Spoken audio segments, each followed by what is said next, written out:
हमरे नाम टिकिया डोर। मेरा नाम मिटाना चाहते हो?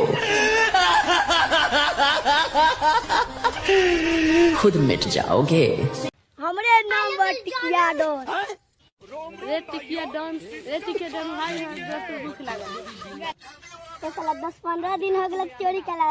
हमरा झाक के भजो चोरी कर। कहनी हमर लार बकचोदी कहले बारे चल साला रहुलवा के खेत में मुरई उखाड़े। चल साला सब मुरई खाए चल। चल रोम रोम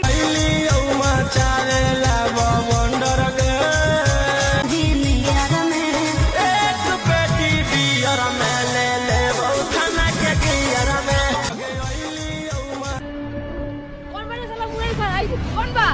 कौन बा दे? आगरे मुरई वाला लो। कौन बने साला मुरई उखाड़ाई? कौन काहे मुरई उखाड़ ले रे?